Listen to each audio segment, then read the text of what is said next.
नमस्कार, ये आकाशवाणी पटना है। अब आप खालिद रशीद से प्रादेशिक समाचार सुनिए।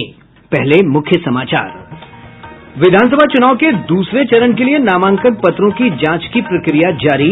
19 अक्टूबर तक नाम वापस लिए जा सकते हैं। पहले और दूसरे चरण के लिए चुनाव प्रचार हुआ तेज। एनडीए और महागठबंधन के बीच आरोप प्रत्यारोप जारी। भाजपा के वरिष्ठ नेता अमित शाह ने दावा किया, बिहार में फिर पूर्ण बहुमत से बनेगी एनडीए की सरकार, नीतीश कुमार ही होंगे मुख्यमंत्री। और महागठबंधन के घटक दलों ने संयुक्त रूप से चुनावी घोषणा पत्र किया जारी। 10 लाख नौकरी और किसान ऋण माफी का किया ऐलान। बुलेटिन की शुरुआत इस संकल्प के साथ। कोविड-19 महामारी के खिलाफ देश एकजुट होकर लड़ रहा है। आप भी हमारे साथ सुरक्षा और बचाव के 3 आसान एहतियाती उपायों का संकल्प लें।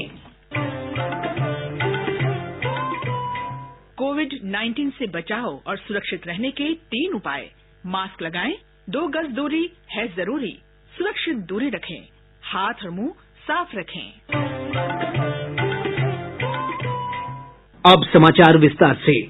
विधानसभा चुनाव के दूसरे चरण के लिए आज नामांकन पत्रों की जांच का कार्य जारी है। 17 जिलों के 94 निर्वाचन क्षेत्रों के लिए 1698 उम्मीदवारों ने नामांकन पत्र भरे हैं। इस चरण के लिए प्रत्याशी 19 अक्टूबर तक अपना नाम वापस ले सकते हैं। दूसरे चरण के तहत 3 नवंबर को मतदान होना है। अब तक मिली जानकारी के अनुसार बांकीपुर विधानसभा क्षेत्र से निर्दलीय प्रत्याशी सुषमा साहू का नामांकन रद्द कर दिया गया है। वहीं बांकीपुर सीट से ही चुनाव लड़ रही प्लूरल्स पार्टी की अध्यक्ष पुष्पम प्रिया चौधरी की पार्टी का ऑनलाइन रजिस्ट्रेशन उपलब्ध नहीं होने के कारण चुनाव आयोग ने उन्हें निर्दलीय घोषित कर दिया है। पटना जिले की बख्तियारपुर निर्वाचन क्षेत्र से 2 पर्चों के रद्द होने के बाद अब 18 उम्मीदवार चुनाव मैदान में रह गए हैं। वहीं दानापुर में 20 और मनेर में 22 प्रत्याशियों के पर्चे सही पाए गए हैं। फुलवारीशरीफ निर्वाचन क्षेत्र में 5 नामांकन रद्द कर दिए गए हैं। यहां 26 प्रत्याशियों के पर्चे वैध पाए गए हैं। फतुहा में 3 प्रत्याशियों के नामांकन पत्र रद्द हो गए। फतुहा में वैध उम्मीदवारों की संख्या 19 रह गई है। वहीं पूर्वी चंपारण जिले के गोविंदगंज विधानसभा क्षेत्र से 2 और हरसिद्धि विधानसभा क्षेत्र से 3 नामांकन पत्र रद्द कर दिए गए हैं। इस चरण में भाजपा कोटे से राज्य सरकार में मंत्री नंदकिशोर यादव, राणा रणधीर सिंह, जदयू से मंत्री श्रवण कुमार और रामसेवक सिंह चुनाव लड़ रहे हैं। राजद के वरिष्ठ नेता तेजस्वी प्रसाद यादव तथा तेज प्रताप यादव भी इसी चरण में चुनावी मैदान में हैं। वहीं कांग्रेस के वरिष्ठ नेता डॉक्टर अशोक कुमार, विजय शंकर दुबे और कृपानाथ पाठक की राजनीतिक प्रतिष्ठा भी इसी चरण में दांव पर होगी। इसके अलावा लोक जनशक्ति पार्टी के दोनों विधायक राजू तिवारी और रामकुमार साह की किस्मत का फैसला भी दूसरे चरण में ही होना है। विधानसभा के तीसरे चरण के लिए नामांकन की प्रक्रिया जारी है। विभिन्न निर्वाचन क्षेत्रों में आज 80 प्रत्याशियों ने नामांकन दाखिल किया। अब तक 143 प्रत्याशियों ने अपने नामांकन पर्चे दाखिल किए हैं। अररिया जिले के नरपतगंज विधानसभा क्षेत्र से राजद के अनिल यादव ने अपना नामांकन पत्र दाखिल किया। समस्तीपुर जिले के कल्याणपुर विधानसभा क्षेत्र से जदयू प्रत्याशी और राज्य के उद्योग मंत्री महेश्वर हजारी ने अपना नामांकन पत्र दाखिल किया। वहीं मधुबनी जिले की लौकहा विधानसभा सीट से राज्य के आपदा प्रबंधन मंत्री लक्ष्मेश्वर राय ने जदयू प्रत्याशी के रूप में नामांकन पत्र भरा है। कटिहार जिले के कदवा विधानसभा क्षेत्र से 2 और प्राणपुर विधानसभा क्षेत्र से 2 निर्दलीय प्रत्याशियों ने नामांकन पर्चा भरा है। इस चरण के चुनाव के लिए 20 अक्टूबर तक नामांकन पत्र भरे जा सकते हैं। विधानसभा चुनाव के पहले चरण के लिए प्रचार अभियान जोरों पर है। जदयू के राष्ट्रीय अध्यक्ष और मुख्यमंत्री नीतीश कुमार ने आज औरंगाबाद जिले के नबीनगर में एक चुनावी सभा को संबोधित करते हुए कहा कि बिहार में गरीबों और महिलाओं का उत्थान हुआ है। महिलाओं के लिए हमने विश्व बैंक से कर्ज लेकर के जो जीविका समूह शुरू किया, 10 लाख का लक्ष्य था हमारा। 10 लाख का लक्ष्य पूरा हो गया। अब उससे आगे बढ़ रहे हैं। 1 करोड़ 20 लाख महिलाएं अब जीविका समूह से जुड़ गई। कितनी उनमें जागृति आ रही है। आज जितने परिवार की आमदनी बढ़ रही है और इसको और हम विस्तार कर रहे हैं। सबकी इज्जत, सबकी प्रतिष्ठा। वहीं प्रतिपक्ष के नेता तेजस्वी प्रसाद यादव ने आरोप लगाया कि बिहार में बेरोजगारी और भ्रष्टाचार चरम पर है। श्री यादव ने जमुई जिले के झाझा में एक चुनावी सभा को संबोधित करते हुए कहा कि अगर जनता हमें मौका देती है तो 10 लाख युवाओं को नौकरी देंगे। जन अधिकार पार्टी के राष्ट्रीय अध्यक्ष पप्पू यादव ने गया जिले के वजीरगंज में एक चुनावी सभा को संबोधित करते हुए कहा कि उनकी सरकार बनती है तो बेहतर स्कूल के साथ गुणवत्तापूर्ण शिक्षा की सुविधा देंगे। इस मौके पर वंचित बहुजन अघाड़ी के अध्यक्ष प्रकाश अम्बेडकर भी मौजूद थे। भाजपा के वरिष्ठ नेता और केंद्रीय गृह मंत्री अमित शाह ने चुनाव के दौरान लोजपा अध्यक्ष चिराग पासवान पर भ्रम फैलाने का आरोप लगाया है। श्री शाह ने एक बयान में कहा कि एनडीए गठबंधन से अलग होने का फैसला चिराग पासवान ने ही लिया था। भाजपा नेता ने दावा किया कि बिहार में एनडीए की सरकार पूर्ण बहुमत से बनेगी। उन्होंने कहा कि बीजेपी को जदयू से ज्यादा सीटें आईं तब भी नीतीश कुमार ही मुख्यमंत्री होंगे। इधर भाजपा के बिहार प्रभारी भूपेंद्र यादव ने लोजपा पर अपनी प्रतिक्रिया व्यक्त करते हुए कहा कि हम एलजेपी अध्यक्ष चिराग पासवान को बताना चाहते हैं कि उन्हें किसी भ्रम में नहीं रहना चाहिए। भाजपा जदयू एक साथ बिहार विधानसभा का चुनाव लड़ रहे हैं। भारतीय जनता पार्टी का स्पष्ट मानना है कि लोक जनशक्ति पार्टी हमारे गठबंधन का हिस्सा नहीं है और चिराग पासवान को हम ये कहना चाहते हैं वो भ्रम में न रहे, भ्रम की राजनीति को न फैलाएं और खुद भी भ्रम में न पले। यहाँ पर सीधा स्पष्ट है, भारतीय जनता पार्टी और जनता दल यूनाइटेड का गठबंधन चुनाव लड़ रहा है और नीतीश कुमार जी हमारे मुख्यमंत्री। महागठबंधन के घटक दलों ने आज पटना में संयुक्त रूप से चुनावी घोषणा पत्र जारी किया।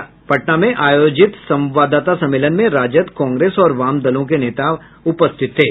कांग्रेस नेता रणदीप सुरजेवाला ने कहा कि घोषणा पत्र को संकल्प नाम दिया गया है, जिसमें बिहार के बदलाव का संकल्प है।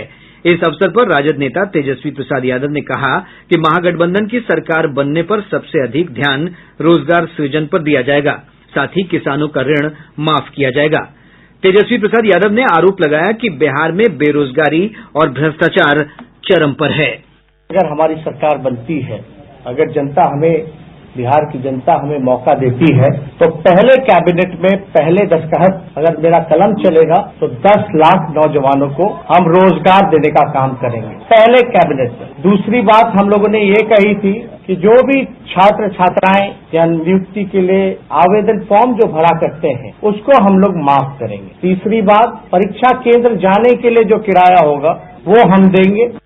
भाजपा नेता गणेश प्रसाद सिंह को पार्टी विरोधी गतिविधियों के आरोप में दल से 6 साल के लिए निष्कासित कर दिया गया है। विधान परिषद की सारण शिक्षक निर्वाचन क्षेत्र से एनडीए के अधिकृत प्रत्याशी चंद्रमा प्रसाद सिंह के विरुद्ध गणेश प्रसाद सिंह के चुनाव लड़ने के कारण ये कार्रवाई की गई है। प्रादेशिक समाचार आप आकाशवाणी पटना से सुन रहे हैं। अब प्रस्तुत है आकाशवाणी पटना से विधानसभा चुनाव पर विशेष रिपोर्ट की ये श्रृंखला। चलो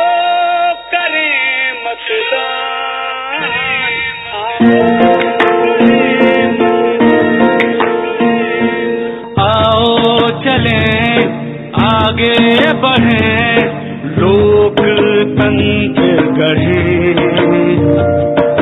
इस कड़ी में आज सुनते हैं अरवल जिले का चुनावी परिदृश्य। जिले की दोनों सीटों पर पहले चरण में 28 अक्टूबर को मतदान संपन्न होंगे। अरवल निर्वाचन क्षेत्र में इस बार उम्मीदवारों की संख्या अधिक है। यहां से कुल 23 प्रत्याशी किस्मत आजमा रहे हैं। सुनते हैं हमारे संवाददाता की ये रिपोर्ट। भाजपा ने इस सीट पर काफी मंथन के बाद नए प्रत्याशी दीपक शर्मा को मौका दिया है। पूर्व विधायक चितरंजन कुमार के नाराज रहने से इस सीट पर चुनावी परिणाम पर प्रभाव पड़ने की संभावना है। वहीं भाकपा माले को महागठबंधन में शामिल होने के बाद राष्ट्रीय जनता दल ने अपनी जीती हुई सीट को छोड़ दिया है। भाकपा माले ने 2010 के चुनाव में दूसरे स्थान पर रहे महानंद प्रसाद को अरवल सीट से उम्मीदवार बनाया है। 1990 से अब तक के चुनाव परिणामों पर नजर डालें तो राष्ट्रीय जनता दल और लोक जनशक्ति पार्टी ने 2 बार अरवल सीट पर जीत हासिल की है। जिले की दूसरी सीट कुर्था है। यहाँ जदयू ने मौजूदा विधायक सतदेव सिंह को दोबारा मौका दिया है, जबकि राष्ट्रीय जनता दल ने पूर्व मंत्री बागी कुमार वर्मा को चुनावी मैदान में उतारा है। एनडीए से अलग हुए लोजपा ने भुवनेश्वर पाठक को प्रत्याशी बनाया है। 2005 से पिछले चुनाव तक जदयू लगातार इस निर्वाचन क्षेत्र का प्रतिनिधित्व कर रही है। जिले के दोनों सीट पर उपेंद्र कुशवाहा के नेतृत्व वाली राष्ट्रीय लोक समता पार्टी और पप्पू यादव के नेतृत्व वाली जन अधिकार पार्टी ने भी अपने प्रत्याशी उतारे हैं। आकाशवाणी समाचार के लिए अरवल से चंद्रभूषण कुमार। गया जिले की इमामगंज विधानसभा सीट दो बड़े नेताओं के बीच टक्कर के कारण चर्चा में है। सुनते हैं एक रिपोर्ट। इमामगंज विधानसभा क्षेत्र में दो नेताओं की राजनीतिक प्रतिष्ठा की लड़ाई है। एक ओर पूर्व मुख्यमंत्री हैं तो दूसरी ओर पूर्व विधानसभा अध्यक्ष हिंदुस्तानी आवाम मोर्चा के प्रमुख जीतन राम मांझी और राष्ट्रीय जनता दल के उम्मीदवार उदय नारायण चौधरी फिर से आमने सामने हैं। पिछले विधानसभा चुनाव में जीतन राम मांझी ने उदय नारायण चौधरी को ही 29,000 से अधिक मतों के अंतर से हराया था। लगभग 2,89,000 वोटर इस क्षेत्र में 10 उम्मीदवारों की चुनावी किस्मत का फैसला करेंगे। क्षेत्र में चुनाव प्रचार तेज गति से चल रहा है। विभिन्न दलों के स्टार प्रचारकों के आने का सिलसिला जारी है। भाजपा अध्यक्ष जेपी नड्डा ने राज्य में गया से ही अपने चुनाव प्रचार का अभियान की शुरुआत की। जनता दल यूनाइटेड अध्यक्ष और मुख्यमंत्री नीतीश कुमार भी एनडीए के प्रत्याशियों के पक्ष में सभाएं कर चुके हैं। नक्सल हिंसा प्रभावित क्षेत्र में चुनाव को लेकर सुरक्षा के कड़े उपाय किए गए हैं। कोविड-19 के चलते फेस मास्क और अन्य बचाव के उपाय अनिवार्य है। आकाशवाणी समाचार के लिए गया से कमल नयन। चुनाव आयोग ने विधानसभा चुनाव के दौरान आचार संहिता उल्लंघन के आरोप में 203 मामले दर्ज किए हैं। आयोग के आधिकारिक सूत्रों ने बताया कि अब तक 1,139 अवैध शस्त्रों की जब्ती की गई है। राज्य में अब तक 16,080 शस्त्र के लाइसेंस सत्यापित किए गए हैं। वाहन चेकिंग के दौरान अब तक 16,81,29,000 रुपए के साथ 70 लाख नेपाली रुपए बरामद किए गए हैं। प्रधानमंत्री नरेंद्र मोदी द्वारा कोरोना से बचाव के लिए सुझाए गए 3 आसान उपायों को लोग अपनी दिनचर्या में शामिल कर रहे हैं। सासाराम डीएवी स्कूल के प्रधानाचार्य वीरेंद्र कुमार ने लोगों से इन पर अमल करने की अपील की है। आप सभी समाज के वर्गों से आग्रह करता हूं कि अभी कोरोना खत्म नहीं हुआ है। आप सुरक्षित रहें, अपने कोरोना के बारे में बार बार जानकारी लें, मास्क पहनना न भूलें, अपने हाथ को बिल्कुल साफ करें और सैनिटाइज करें, और साथ में ये ध्यान रखें कि आप जब भी बाहर निकलें एक दूसरे से सुरक्षित दूरी बनाए रखें। शक्ति स्वरूपा देवी दुर्गा की आराधना का अनुष्ठान शारदीय नवरात्र आज से शुरू हो गया है। 9 दिन के अनुष्ठान के पहले दिन आज मां दुर्गा के शैलपुत्री स्वरूप की पूजा अर्चना की जा रही है। कोविड-19 को देखते हुए इस बार लोग अपने घरों में ही कलश स्थापना कर पूजा अर्चना कर रहे हैं। प्रधानमंत्री नरेंद्र मोदी, राज्यपाल फागू चौहान और मुख्यमंत्री नीतीश कुमार ने नवरात्र की शुभकामनाएं दी हैं। और अब अंत में मुख्य समाचार एक बार फिर।